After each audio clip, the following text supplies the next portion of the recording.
I have with me a special guest, Mario Andretti, the only person to win the Indianapolis 500, the Formula One World Championship, and the Daytona 500. Mario, thank you for joining me. My pleasure, Ryan. Now, the first question I have for you is, what got you into racing, and who do you consider to be your greatest influence on your career? Well, I fell in love with racing when I was just barely a teenager, and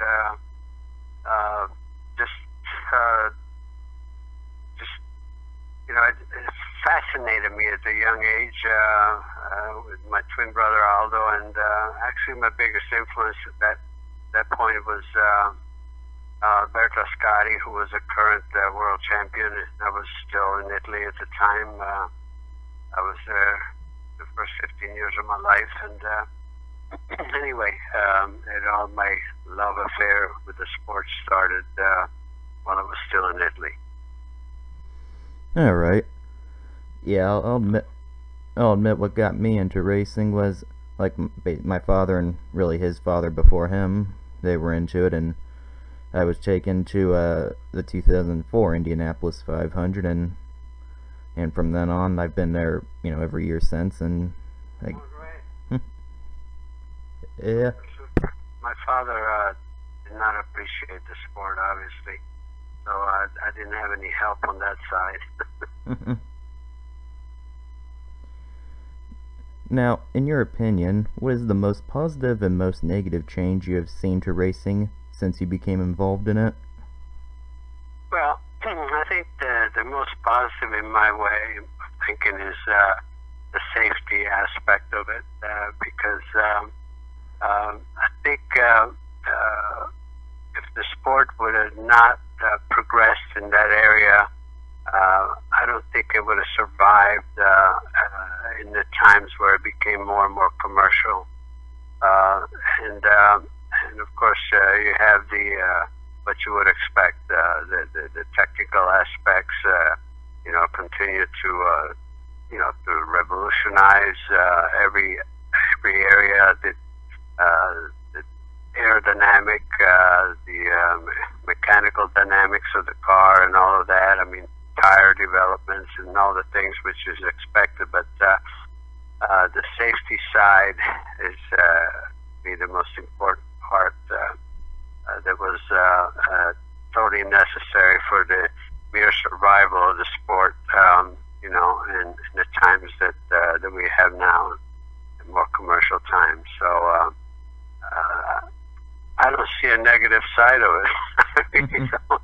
Unless you want to point something out to me, but off the top of my head, I just do not come to you with the negative side, because there are several disciplines in the sport, and they all have obviously their characteristics to make it interesting, which they are. They're all interesting and for different reasons, and again.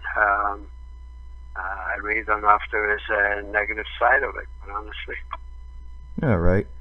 Now, you mentioned the improved safety, and I have to admit something that I think's, in my opinion, fascinating for a good reason is you look at in various forms of racing how much you might occasionally see crashes that even 10, 15 years ago may have ended badly for the driver, and yet you see these days they get up and are, relatively speaking, fine. I mean, it's like I remember a few years ago at the NASCAR race at Daytona when Austin Dillon had his crash there at the end.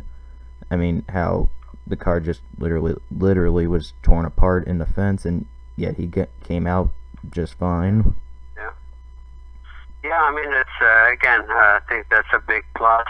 Gives our gladiators every opportunity to retire on their own terms. I mean, the sport will always have the danger aspect to it, no question, no matter what you do. Sure. With the cars and the tracks themselves. But the responsible part is to be able to continue. The safety aspect of the sport is a work in progress. We're not done with it, and we should never be done with it. I think it's important, again, to keep the quality and the characteristic of the sport intact, you know, in many ways, but because of different disciplines and requirements, you know, open cockpit and so forth. But at the same time, to try to do the level best, you know, to give these guys the best possible chance of surviving, you know, any of the potentially critical incidents. And there are no two incidents alike. So again, you have to. That's why they have data recorders in every car, which you know, will give you you know, the direction of impact and G forces and everything, and then from that you see, you know, what structure of the car is suffering what, and then all of those features are reassessed by technical committees, and they're all incorporated in the rules for, say, the following season and so forth. So again, it's a very serious part of the sport that I think I'm totally happy to see in motion and showing their responsibility, and I think that ensures I think the integrity and the life of the sport as you know, into modern times. Oh yeah, I think it's certainly a positive, and like you said, it's not not something that's just stopping. It's ever evolving, and unfortunately, no matter how safe, at least at the moment, racing is, there will, you know, you'll occasionally see issues. For example, what happened to Robert Wickens back at Pocono a couple months ago. Yeah.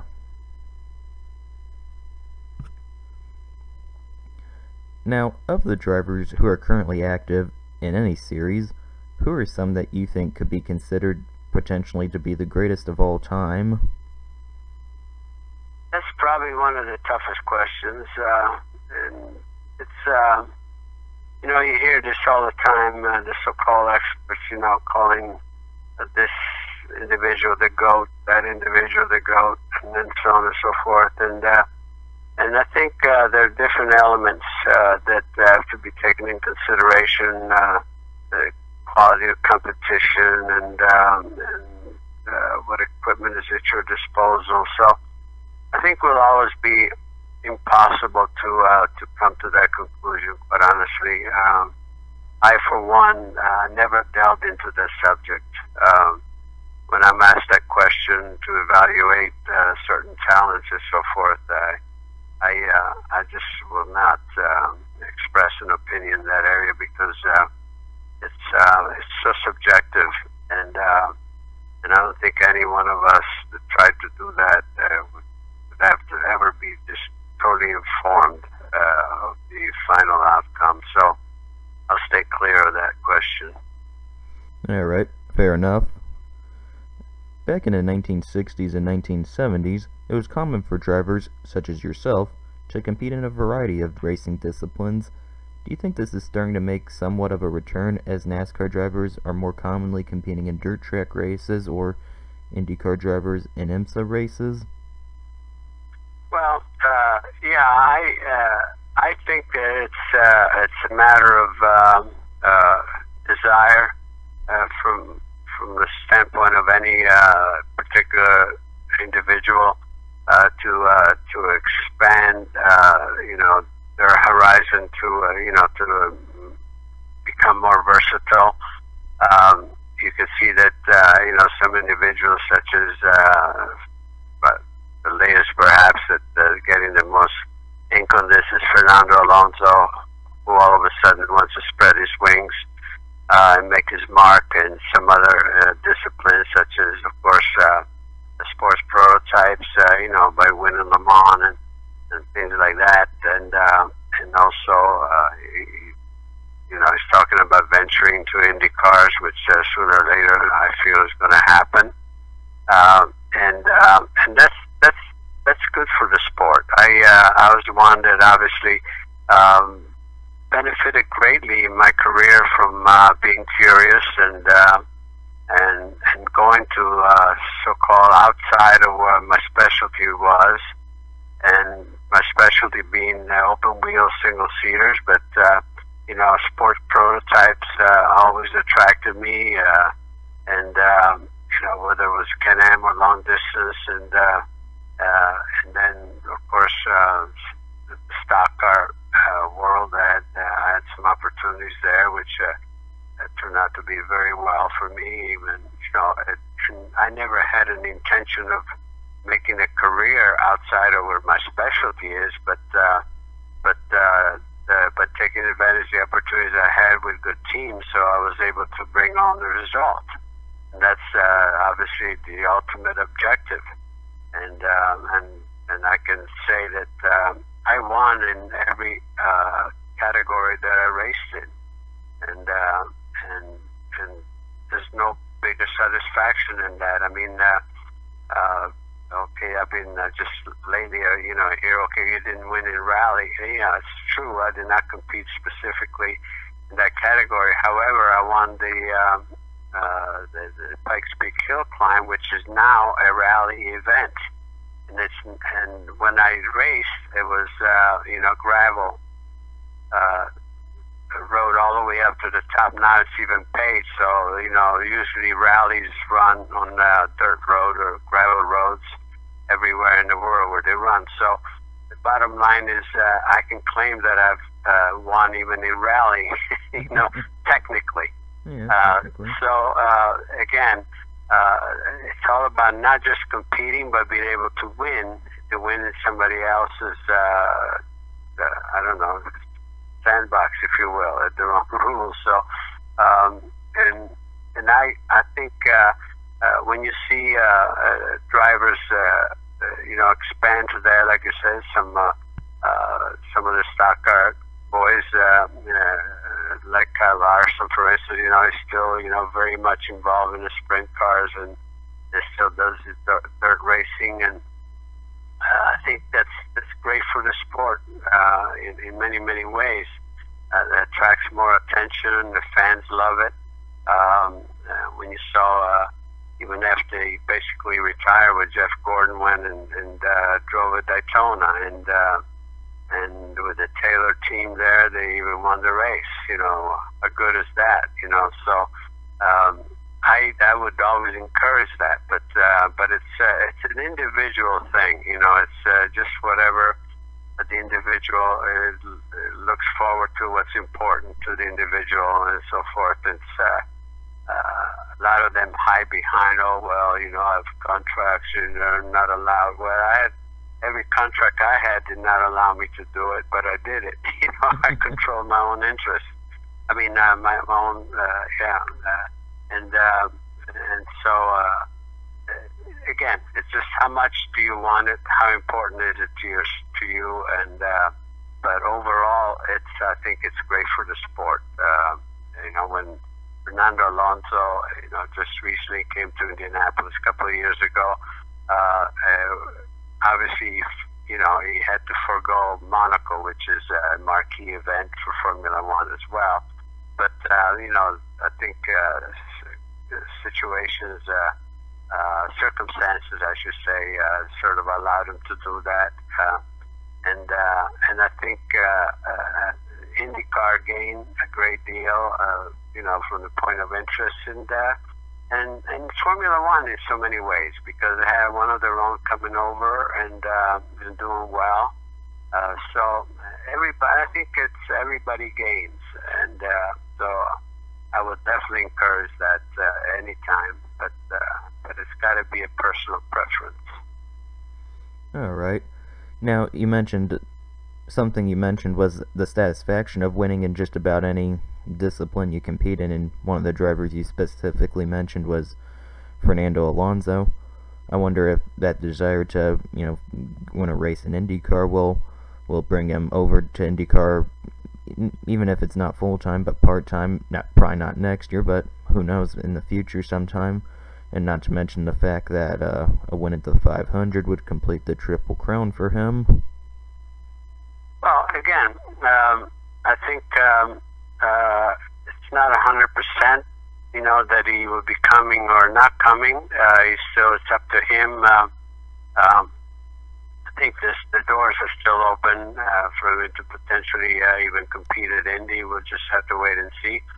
And if and when he decides, I think it would be a big shot in the arm for the interest of the sport. For the regular fans, the fans that follow closely, and maybe even from the standpoint of some of the casual fans, that all of a sudden might pique their interest. So again, it can only be a positive thing, and I hope that he makes that decision for his career. Yeah, I think he would be a very popular driver if he. As it was seen back in 2017, and I think about every indication I saw, at least, was that he enjoyed doing it. Oh, he did, absolutely, and I think he worked at it very hard and very diligently. I personally appreciated and admired his professionalism, and at the same time, I think he was very popular with the fans. His demeanor, I think, is perfect, and you could tell that he was really enjoying the attention that he was getting, extra attention, and so I think it gave him a whole new perspective about the value of pleasing the fans, if you will. And so again, he can, I think he gained popularity all the way around by doing so.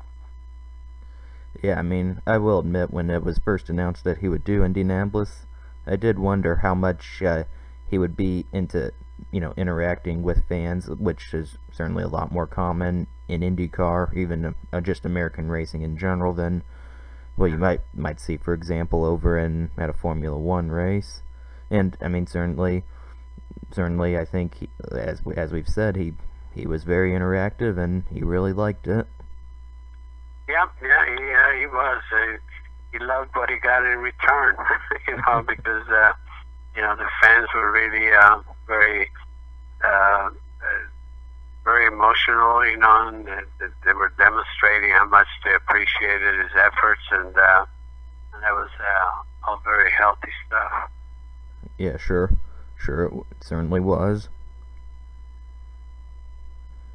Now, there have been reports that as early as 2020, IndyCar and the NASCAR Cup Series may have double headers at the same track. What is your opinion of this? That's news to me. That would be happening. I can't see two majors like that doing so, but you never know. But that's something that's total news to me. I'd have to wait. I have to wait and see that one. I'm blindsided on that one. I have no answer for you yet. All right. Yeah, basically about a month or so ago, there was reports that discussions were talked about of having IndyCar at Chicagoland and the weekend NASCAR's there. And then about maybe 2 weeks ago or so, Mark Miles, the CEO of IndyCar, came out and said that these discussions were still ongoing, not necessarily at Chicagoland, but just at maybe other NASCAR weekends, or even NASCAR showing up at an IndyCar weekend. Just like anything, see if anything comes of it. Yeah, the big question will be which one will be considered the main event. That's the thing, how do you build, how do you, I don't know, but I suppose anything, if you suss it out, anything could have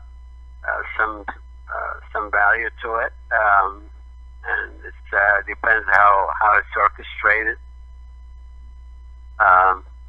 But I guess any tweaks along the way, you got to keep think progressively, as I would say. And if if it seems like the fans are really embracing that, maybe that's what you do. Yeah, certainly I think I think it would be a net positive for both IndyCar and NASCAR. You get some people who are NASCAR. Yeah, a big fan. Then you got huge fan base. Just uniting, if you will. And, yeah. Mhm. Yeah, I mean, and also going back to the previous question about drivers competing in multiple series, I think something else is, especially if you're a driver for a team that has cars in each series, maybe you might see some people compete in both races. Yeah, that could be interesting. That very interesting, actually. So. Yeah, I mean, like, for example, I remember reading not long after he won the 500 this past year that Will Power expressed some interest in potentially doing a NASCAR race. I forget if he said it was just NASCAR race in general, like on a road course, or if he said he wanted to do, like the Daytona 500. Well, he certainly has a boss that has very competitive cars in multiple disciplines. So, yeah, it would make sense. Obviously, a lot of Will Power fans would love to see that for sure. Oh, yeah. Yeah, they would. Prior to winning the 1969 Indianapolis 500, you were burned in a practice crash, and the car you intended to race was largely destroyed. How much of a chance did you think you had at winning that year after that happened? Well, quite honestly, I thought any chance of winning, really flew out the window. After crashing my primary car. However, I did have some doubts about the fragility of that particular car, that Lotus, because we were encountering some, issues during practice in short runs, excessive gearbox temperatures and all of that, and then, of course, there were a couple other mechanical failures, suspension failures on the other, the Lotus team cars. We were a separate team with the same car with the Granatelli group.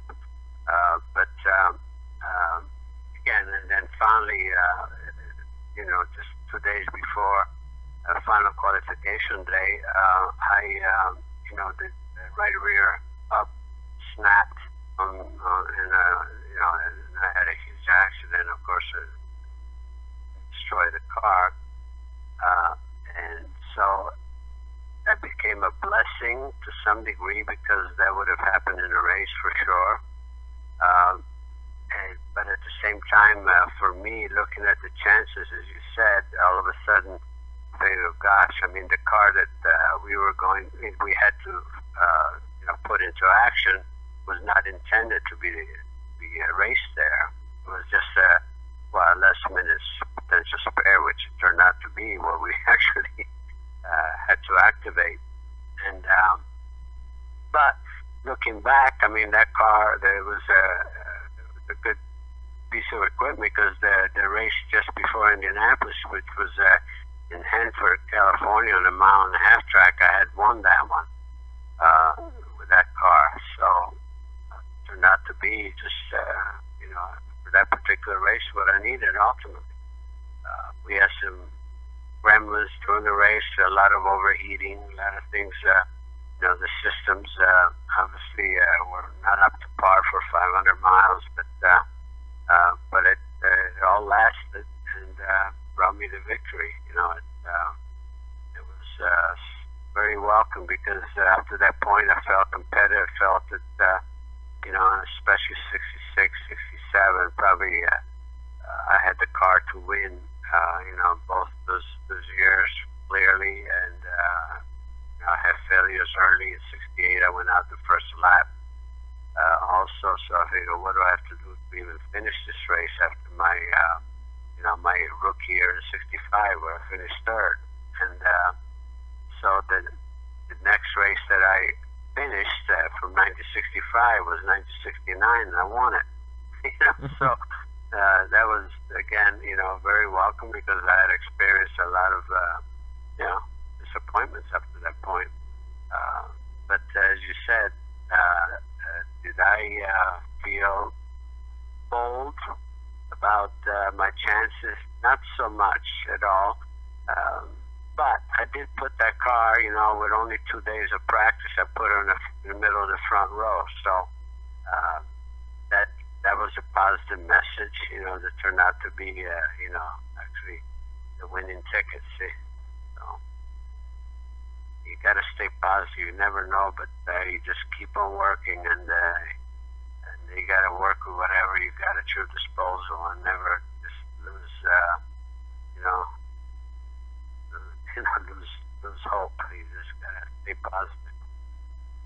Oh yeah, I mean, certainly keeping your head up is a important thing to do. Yeah, don't give up against adversity. You just don't. You do your lick before you start. Sure.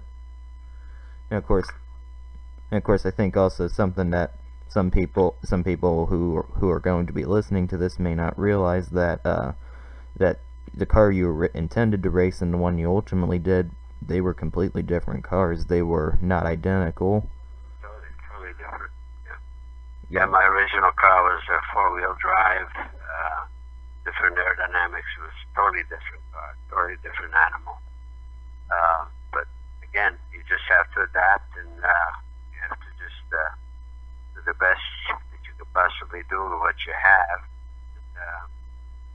And again, sometimes reality, if you want to be totally realistic, you figure, oh gosh, I'm really in trouble. But you don't want to ever think in those terms. That was always one thing that I think I was pretty good at. Always it was the eternal optimist, and more than not, it always paid off for me. All right. Now, going with you talking about being optimistic no matter what happens, on your final pit stop on your way to winning the 1967 Daytona 500, your pit crew kept you in your pit stall as your teammate Fred Lorenzen pitted and got the lead. What went through your mind as this happened? Well, obviously, they made some changes to the car. They decided to put some pack in, on the spring, on the coil spring, on the front, and I didn't need it, and I felt that since Ford was running 1-2, Freddie Lorenzen was their regular driver, and they had more interest in him winning than me. So it was not a team call. I think it was one of the the individuals at Ford that did it, but it worked out for me anyway. That I think I was able to run them down, and I had the car that was capable of winning, and that's what we did. So I think it just makes for good conversation for me. But whatever their plan was, this individual's plan was, it didn't work out, and that's even more satisfying. Yeah, I mean, like as you said earlier about remaining positive and not letting it get you down. I mean, some people, they might have looked at that and it could have just gotten to them to such a point where they couldn't even get close to Lorenzen in this case, but you did. Well, the point is, that day at Daytona, I led 118 of 200 laps. And I led beginning, in the middle, and the end. Nothing was handed to me, and and Freddie, being a phenomenal driver, no question. I mean, it was a great teammate, but that day was my day. It was not his day. He was not in the play as strong as I was. So why take it away from me? And again, I just had to claw my way back, and it all worked out. Yeah, it did work out.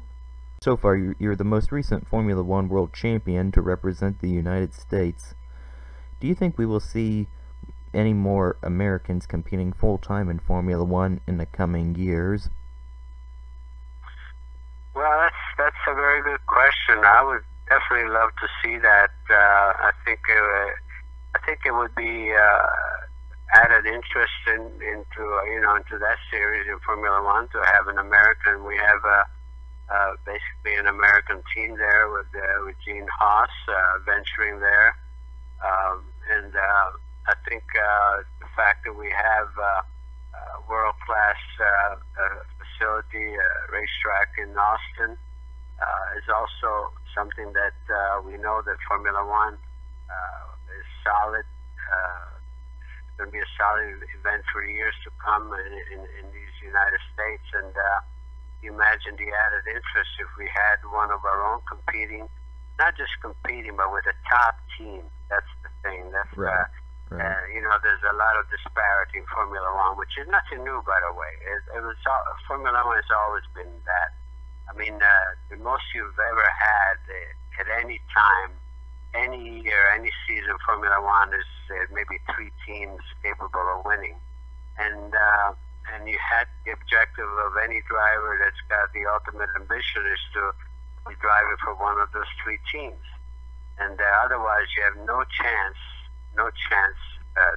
to win or bring in any results. So, and that's why the only way that I think it would be very useful to have an American driver there is to be with a top team. Otherwise, it will just keep on getting negative. Obviously, how you say it, be treated negative by the press and all that. So, and again, that's what I love to see, and I hope it happens. I think we need to be part of a World Championship Series, and I think Formula One would also benefit from it. Yeah, I mean, certainly, I think it would be good for Formula One in the American market, especially after they were purchased by Liberty Media, an American company. To have you look at for instance, Alessandro Rossi never had really a fair chance in Formula One. He drove for probably the weakest team at the time, and he was always quicker than coming out from the cold than his teammates. But for some reason, they didn't rate him. And then he comes here in the States with a top team, and he's showing his stuff, his talent. But he cannot show it unless you're with a top team. So that's really my issue. When Valtteri Bottas was with Williams, he was just, it was what the Williams car could do, which was unfortunately, in these last few years, it hasn't been competitive. Then you put Valtteri Bottas in a Mercedes, and he's challenging the world champion. So again, you cannot really showcase your talent unless you're with the top equipment. In the Formula One, again, I repeat, to have any chance at all, you have to be with one of the top 3. Again, so an American would go over any talent that we have. I'm sure we have. We would have 1 or 2 current talents that I know could showcase very well there, but it'd have to be with a top team. Otherwise, forget about it. Yeah, I mean, certainly I do think somebody like Rossi, who you mentioned, or even Joseph Newgarden, if they were with a top Formula One team, could be very competitive. Yeah, those are the 2 that actually come to mind. As far as for me, it would be great to see them really have that opportunity, and then you can make an assessment. Up until then, you cannot. Yeah, I mean, it's pretty accurate. Well, that's why I always I keep insisting, and obviously, nobody's really picking up on the idea because of all the various issues, but I always say that it would be nice if Formula One could open the possibility for top teams to occasionally have a guest driver. Can you imagine if Mercedes could potentially have a guest driver, say in Germany or something, or have a, just an outside, talent, or a Ferrari or something potentially, or even Mercedes or Red Bull, have a guest driver, a third car that could enter an American for the USGP. Can you imagine what that would do as far as the promotion of it? It would probably increase the interest by 100%. So maybe sooner or later somebody will just start thinking about that and say, you know what, maybe we need to do that.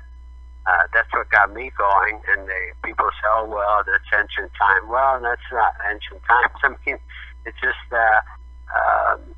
you got to do sometimes what's beneficial for the sport as well, And again, I just hope that sooner or later, just probably see that there's some value for doing something like that. Yeah, I mean, we'll see if anything like that ever happens. I think it would be very positive, and go from there. Well, that's the only way to actually, as I say, give evaluate someone. Again, I was the third car, on the team with, like Graham Hill and, people like that, as my teammates, but I was the third car and I put the car on pole in my very first race. Did that open up opportunities for me? Absolutely. So, again, if I would have been in a BRM or something like that, I would have been midfield. It's that simple. Yeah. That's the only way you can showcase what you can possibly do is to have the maximum, car that's capable. And so I'll just keep repeating myself. And it's not a fact of, having an American with any car or any team over there. Even, with all due respect, even an American in with the Haas team, it could be probably the best of the rest, but they would not have much of a chance, certainly not to win. So what's the point? An American, I don't care what talent you put in there, probably won't do better than Grosjean, or Magnus. You know what I mean? Mm-hmm. So, that's the way I see it. Yeah. What teams and teammates you have had throughout your career stick out the most to you, whether it is positive or negative? Well, I probably the best teammate that I had in my time was my son Michael in IndyCar. I had some great teammates in Formula One. Comes to mind is Gunnar Nielsen, Ronnie Peterson. From the standpoint of being personal friends, there are many other teammates that we've had that we were fine, but not really that friendly on the social side. So that's what I always, appreciated the most, to have that side, to be able to just enjoy each other off the racetrack and the families, and that's not something very common. But again, when it comes to teammates, that situation is very narrow. Said only about 3 or so that I can remember that I really felt that we were really buddies. All right then. Now, also throughout your career, you had plenty of triumphs, but also some losses. Which of each are the most memorable to you for whatever reason? Well, it's I look back at my career and I look at the so many DNFs that I had when I was in the lead, when I was in demand of the race. And I keep saying, oh my goodness, the way the rules are today, where with the engines supposed to last, whether it's in Indy cars or stock cars or Formula One, they're supposed to last so many races, which means you're not taking 100% out of the engine, but you have the best chance of finishing. And in all of my days, until all the way down to to the late 90s, that was not the case. In a race car, you just you were wringing the neck of the engine right to the to 100%, and that's why we had so many failures, and that's what took away a lot of potential wins from me, key victories and world championships. In '77, I was leading so many races. Gone. Just one race alone, the Canadian GP, I was a lap ahead of Jody Scheckter, and about 3 laps to go, I was trying to slow down because I was having oil pressure fluctuating, and on the last lap at the end of the straightaway, which was the back straightaway, which is called Andretti Straight in Mosport, my engine blew up, and I was classified 6th. If I would have won that race, it would have been a world championship instead of 3rd. Earlier that year, ran out of fuel the last lap in South Africa leading. I ran out of fuel in Sweden leading by 38 seconds. You know what I mean? I can go back, and I think one time on one of my long trips to South Africa, I tried to calculate what maybe I think probably less than a gallon and a half of fuel would have meant a world championship and 2 IndyCar championships. Just that alone, just a gallon and a half of extra fuel. So, as you can see, I could write a book about those things, about the DNF that I had. For some they were my mistake, but overwhelmingly it was not my mistake. So I don't think I ever, I never crashed out of the lead, for one thing, which is something that I'm very proud of. But I know DNFs. At Indy, how many times I really dominated that race, and 3 times, it wasn't to be. In '87, I was again lapping the lead, and 23 laps to go, I was offspring let go, only because I should have been running the engine harder than I was.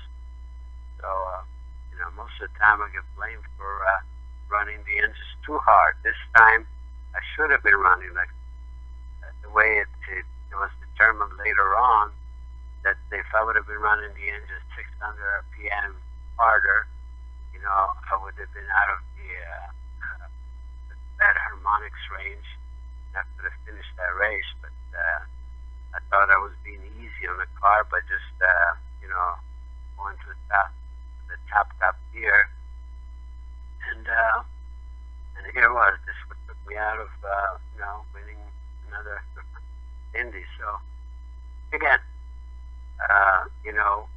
when you run over 800 races in your career, almost 900, actually it's over 900.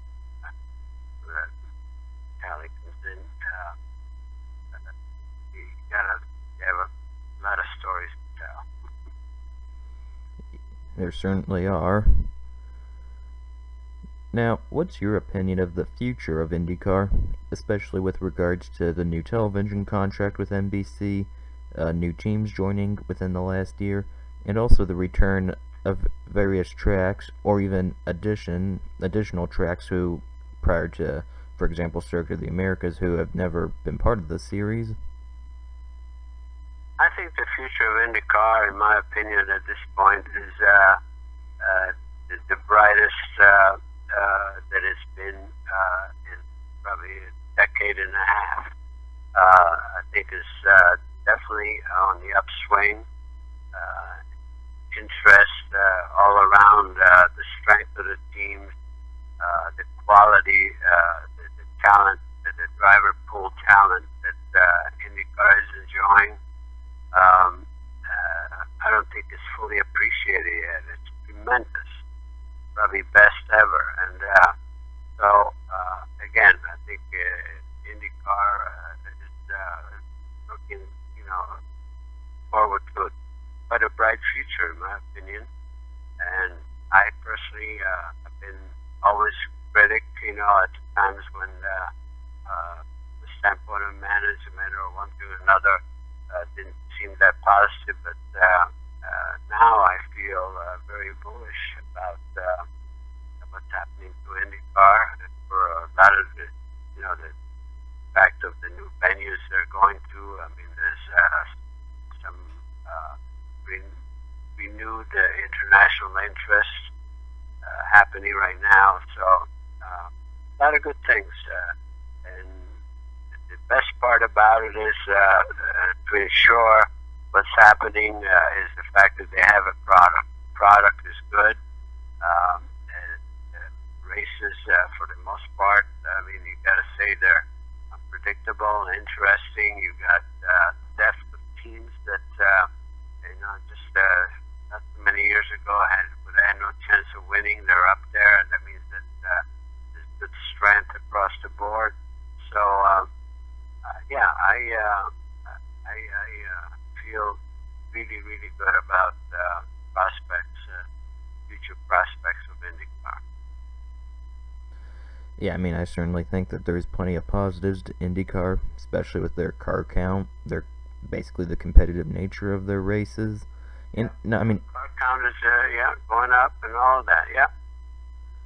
Yeah, and I mean, like, also I mentioned earlier how NBC is going to be the exclusive broadcaster the next 3 years, and I think they, as has been shown in recent years, have been able to put together a very quality broadcast with in terms of their announcers and how they present the races. Yeah. Yeah, like I said, it's the new contract with NBC.